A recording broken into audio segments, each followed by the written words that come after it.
Bom, virando a página no bate-pronto desta sexta-feira, vamos falar do Palmeiras. Tema bastante discutido por aqui. A Leila Pereira concedeu uma entrevista coletiva, falou sobre vários assuntos. A gente trouxe ontem aqui no programa e tornou-se alvo de novas críticas da torcida. Os 26 conselheiros que foram retalhados por Leila Pereira com a perda do direito de ingresso para os jogos do Palmeiras contra o Boca Juniors e também contra o Goiás no Allianz Parque se manifestaram após a entrevista da presidente concedida na última quarta-feira. Está aqui na pauta essa informação. Em documento obtido pela coluna do UOL, eles fizeram críticas às respostas da mandatária na coletiva e avisaram: nós não nos curvaremos aos caprichos, vontades, ameaças e ofensas daquela que tem o dever de prestar contas. Aqui algumas das críticas, dos conselheiros de oposição dentro do Palmeiras. Eles formam um grupo que enviou questionamentos ao Conselho e ao COF por conta do conflito de interesses do avião comprado pela dirigente para uso da delegação do Palmeiras. Paulo Nobre se manifestou nas últimas horas e divulgou uma carta aberta para a atual presidente do Verdão. Paulo Nobre renunciou ao cargo de conselheiro vitalício do Palmeiras, ao qual teria direito pela condição de ex-presidente, e diz que o fez para não precisar conviver com pessoas como Leila Pereira e os seus aliados. A nota que ele publicou é gigantesca, muito extensa a carta aberta do Paulo Nobre, então a gente pegou alguns trechos dessa carta aberta e nós vamos, a partir de agora, exibir para você aqui no Bate-Pronto da Jovem Pan. Tá aí. Paulo Nobre, Vossa Senhoria e todos os palmeirenses sabem que me recolhi ao papel de simples torcedor depois de renunciar ao cargo de conselheiro vitalício da Sociedade Esportiva Palmeiras em 2018 para não ter que conviver mais com pessoas como a senhora e a sua turma. Em silêncio, nestes 6 anos e meio, desde que eu deixei o cargo de presidente, a maior honraria e o maior desafio da minha vida, verti lágrimas de alegria e sofrimento com os títulos conquistados e as duras derrotas em campo. Mas ontem, ao ver a sua infeliz entrevista coletiva, senhora presidente, Vossa Senhoria me fez chorar, de indignação, de nojo e de raiva, por ver o Palestra ser humilhado em rede nacional por uma dirigente sem noção que não tem a ideia do que é ser palmeirense. Ontem, o Palmeiras sofreu um enorme ataque de quem tem o dever moral e de ofício de defendê-lo. Não sei se a senhora alcança isso. Provavelmente não. Sua arrogância e soberba culminaram na tentativa de reescrever os fatos, falando que só não fomos rebaixados em 2014 por ajuda de outro clube. Não me surpreende esta sua fala, já que a senhora não conhece mesmo quase nada das nossas dores e glórias, uma vez que descobriu que o Palmeiras existe há menos de 10 anos. Em vários outros momentos de sua ainda inexpressiva gestão como presidente, o sentimento que a senhora gerou em mim e na família palmeirense foi apenas o de vergonha alheia. Mas ontem a senhora passou de todos os limites, senhora presidente. E tenho certeza de que o sentimento que gerou em mim e em milhões de pessoas foi de asco e revolta mesmo. O Palmeiras não foi fundado em 2015. Dizer que antes da senhora e das suas empresas aqui chegarem, vivíamos apenas de sofrimento, fala muito mais sobre a sua ignorância rotineira do que sobre a nossa trajetória. Ao contrário do que a senhora quer fazer crer, a história de luta e conquistas desta família não começou quando as suas empresas passaram a ser patrocinadora da paixão de milhões de pessoas, coletividade da qual a senhora não faz parte. O seu dinheiro pode comprar muita coisa, mas a senhora nunca será uma de nós de verdade. Tenha o mínimo de decoro e decência, senhora presidente. Respeite a sociedade esportiva que lhe tirou do anonimato. Honre e respeite o privilégio de ter em suas mãos o poder de representar este clube centenário, que é a razão de viver de milhões de pessoas. De tanto ser chamada de Dona Leila Pereira, a senhora deve ter achado em seus devaneios que agora é a dona do Palmeiras, algo que não é, e se Deus quiser jamais será. Curioso notar que não foi a dor do palmeirense com a eliminação da Libertadores em casa há uma semana que lhe fez vociferar. Foram pichações às lojas da sua empresa que te tiraram do costumeiro e cômodo sumiço em tempos de derrotas. O que mexeu com os seus brios foi a ameaça à sua verdadeira e maior paixão, a Sociedade Anônima Crefisa. Apesar de você Amanhã há de ser outro dia. Avante palestra sempre.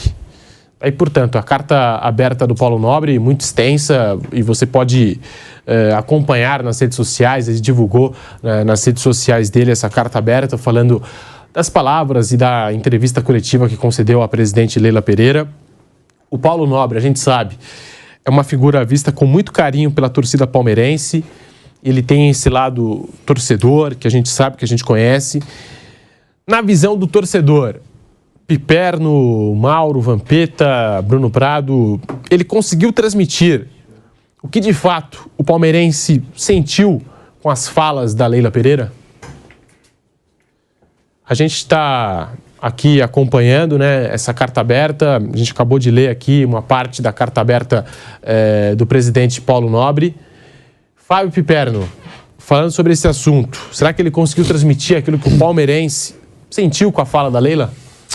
A Leila, ela concedeu uma das piores entrevistas que um presidente do Palmeiras já foi capaz de oferecer em todos os tempos. Aliás, ela me lembrou um pouco a famosa autoentrevista lá do dirigente Salvador, Hugo Palaia, né, que em 2006 ele falou: olha, é o seguinte, eu estou aqui para dar uma entrevista para vocês, mas vocês não vão me perguntar nada, porque eu já trouxe todas as respostas aqui para as perguntas que eu tenho certeza que vocês vão querer fazer.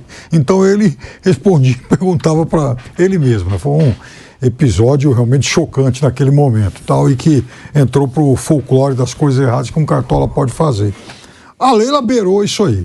E por que ela beirou isso aí? Por vários motivos. Primeiro, porque a Leila é uma dirigente que tem lá como traço característica alguma soberba. Segundo, a Leila provavelmente tem uma legião de puxa-sacos, não de gente, não de conselheiros lúcidos para falar a verdade para ela às vezes, para alertá-la de que ela está errada, de que ela está cometendo equívocos, de que ela está se comunicando mal, às vezes se comunicando excessivamente via o esgoto das redes. Então, ela tem que ser mais contida nisso e provavelmente em momento algum alguém pediu para ela segurar um pouco a onda. Dito isso, é o seguinte, ela foi extremamente inábil, inoportuna no uso das palavras. E principalmente quando ela traz para o meio dessa confusão e das críticas um dirigente que é extremamente popular entre os palmeirenses e estava quieto. O que o Paulo Nobre vinha fazendo, vinha falando? Nada. Ele mesmo. Ele chegou a sair do Conselho do Palmeiras, como ele disse na carta, e vive lá, correndo de rally, sei lá, andando de carro, fazendo aí os hobbies dele, tem todo o direito de fazer isso, é também um milionário, que seja muito feliz e tal. E ele que foi um presidente muito bem sucedido à frente do Palmeiras, também acabou em algum momento isolando os bandos organizados, ganhou títulos, restaurou, recuperou as finanças do clube. Ele assume no momento em que o Palmeiras não tinha garantido nem o ingresso do dinheiro de TV. Naquele primeiro ano de gestão dele, o Palmeiras só receberia 25% da cota de TV, porque os outros 75% já tinham sido adiantados. O clube vivia uma situação caótica, quase caiu de novo em 2014, é verdade. Mas ele é o cara que lidera essa recuperação, esse resgate do clube. Depois ganhou campeonatos e passou no imaginário do torcedor ser aquele dirigente exemplar. E de fato ele é muito popular. Então o que a Leila faz? Ela está lá, resolve falar, falou algumas coisas importantes, falou também uma série de bobagens, mas fundamentalmente ela traz para o interior da discussão um dirigente popular que estava quieto. Então, é óbvio que agora está apanhando, tomando broncas, merecidamente. Se ela deu ou não ingresso lá para a turma lá da carteirinha, para os parasitas da carteirinha, que são os conselheiros, e essa turma só atrapalha qualquer clube, isso também não me interessa muito. O fato é que, tomando atitudes como essa, nessa entrevista desastrada, ela, inclusive, ofusca os muitos aspectos positivos da gestão dela, principalmente na questão do extremo cuidado ao lidar com as finanças do clube. E isso é um mérito que ela tem. Goste ou não da personalidade dela, o fato é que o Palmeiras deixou de ser um clube perdulário. E isso é uma virtude, não Palmeiras, mas para qualquer clube de futebol. Só que nem se discute mais isso. A gente discute hoje, as redes sociais, os críticos e tal, esse monte de bobagens que ela acaba falando. Então, ela precisa ser mais contida e, principalmente, se cercar de assessores melhores. Assessores e não puxa-sacos. Gente capaz de adverti-la no momento em que ela está subindo o tom de uma forma absolutamente inoportuna. Bruno Prado, falando sobre a carta aberta do Paulo Nobre e a Leila Pereira que tocou, né, nesse ponto de 2014... E em alguns momentos, sempre na coletiva, pontuando. Se eu sair daqui, o clube vai voltar a ser o que era, pode até cair para a segunda divisão. Enfim, o que falar da coletiva da Leila e também dessa carta aberta do Paulo Nobre se manifestando nesse momento, Bruno Prado? Não, eu acho que eu concordo muito com o que o Piperno falou. Foi um erro estratégico trazer o Paulo Nobre para o debate, né? Porque...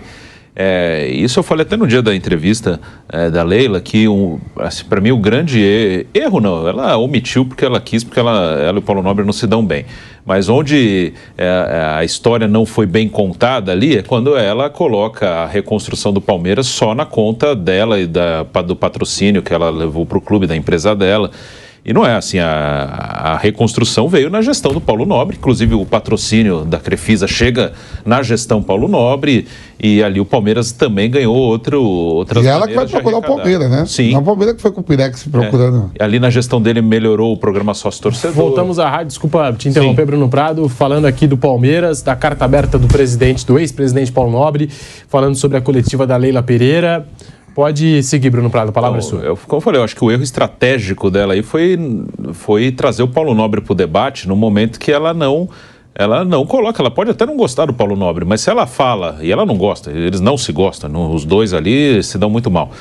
Mas como o Paulo Nobre deixou claro na carta dele, se ela fala, mesmo assim, olha, teve uma gestão do ex-presidente que a minha empresa chegou aqui com ele e ele participou de maneira importante, agora nós estamos também fazendo da nossa maneira, mas não, ela omitiu, e aí as pessoas vão lembrar que de fato a reconstrução começou ali, não só porque o Paulo Nobre colocava dinheiro do bolso dele, que depois o Palmeiras pagou, não é só por isso, né? Porque muita gente minimiza, fala, o cara é rico, ele botava dinheiro, então aí é fácil, né? Não foi só o fato de ser um cara rico que botava dinheiro. O Palmeiras melhorou a sua arrecadação no sócio-avante. O Palmeiras, ele conseguiu o dinheiro, o Paulo Nobre, aquele dinheiro que ele colocou inicialmente, ajudou a fazer com que a roda girasse. Estava tudo travado. É claro que foi um processo mais rápido por ser um cara que tinha dinheiro para ajudar daquela maneira. Mas o Palmeiras hoje, ele tem várias formas de arrecadação, não só no patrocinador, né? E isso veio na gestão Paulo Nobre, né? O Palmeiras hoje é um time muito diferente por causa da gestão do ex-presidente. Então ela traz para o debate o ex-presidente, que foi muito bem, e ela, como eu falei, o patrocínio dela chega inclusive na gestão dele, um patrocínio que foi muito bom, sim, que também faz parte desse momento do Palmeiras, e aí ela acaba trazendo um confronto, e quando tem esse confronto, principalmente no momento que o time não está bem dentro de campo, ela tem uma tendência de perder esse confronto. Então, estrategicamente, isso não foi uma coisa boa. A única coisa que eu digo é que, aí eu falo até experiência própria como torcedor do São Paulo, né? Toma cuidado para não estragar o que tá bom, né? O exagero nas críticas a ela, ao presidente, ao técnico, a tudo. Tá tudo bem, assim, tem seus problemas, mas tá tudo bem. Isso me lembra muito quando o São Paulo, 6 meses depois de ter sido tricampeão brasileiro, manda o Muricy Ramalho embora porque não ganhava Libertadores. Tipo assim, brasileiro a gente ganha. Isso aí tem estrutura do São Paulo, a gente ganha o brasileiro a hora que quiser. Isso aí com qualquer um ganharia, mas é um absurdo não ganhar Libertadores. Hoje, quando ganha um paulista, para a cidade para fazer uma festa, né? Então é bom ter cuidado que, apesar de ser time grande, gigante, se começa a exagerar na dose, você estraga o que tá bom, ao invés de ajudar a melhorar o que precisa melhorar. Então, falei da minha experiência como torcedor do São Paulo, teve um exagero ali que acabaram ajudando a estragar o que funcionava ao invés de ajudar a melhorar o que precisava melhorar. Então o palmeirense tem que tomar um cuidado porque na média, no geral, ainda mais comparando com os outros, tá tudo bem. E tem uma outra coisa que pode melhorar, claro, a questão de contratação, podia ter tido uma outra contratação, alguns reforços que chegaram não deram certo, o Abel poderia ter usado um pouco mais os garotos, mas ok, dentro de um contexto geral, tá andando bem, só tem que tomar cuidado para não estragar o que tá andando bem. E ontem eu tinha feito essa pontuação, vou refazer aqui, porque a Leila disse na entrevista que ela vai abrir a concorrência para novos patrocinadores em dezembro de 2024, que é justamente quando encerra o contrato da Crefisa. Eu acho que ela deveria abrir o quanto antes, ou faltando ali 6 meses para terminar, para dar tempo também das outras empresas se manifestarem, negociarem com o Palmeiras, apresentarem projetos. É o que eu penso, tá? O Palmeiras assegurou a sua passagem para as semifinais da Libertadores Feminina com uma atuação dominante diante do Olímpia do Paraguai neste sábado. As jogadoras alviverdes, que têm um desempenho impecável na competição, venceram por 6-0 no Estádio Metropolitano de Checho, em Bogotá, na Colômbia, válido pelas quartas de final. Fala, torcida palestrina, bem-vindos ao canal Jornal do Palmeiras, sua dose diária de informação. Se você não é inscrito, já se inscreva no nosso canal e deixa aquele like para fortalecer. Então, sem mais delongas, vamos para a notícia. Após uma fase de grupos impressionante e uma vitória contundente nas quartas de final, Palmeiras se prepara para enfrentar o Atlético Nacional da Colômbia. Do outro lado do sorteio, há mais 2 equipes brasileiras. O Corinthians jogará contra o América de Cali neste domingo, enquanto o Internacional enfrentará o Colo-Colo no mesmo dia. Ambos estão buscando uma vaga nas semifinais. E aí, torcedor palmeirense, você acompanha o futebol feminino do Palmeiras? Comente aí. E essas foram as principais notícias do Palmeiras de hoje. Lembre-se de deixar o seu like e se inscrever no nosso canal. Então até o próximo vídeo e avante palestra!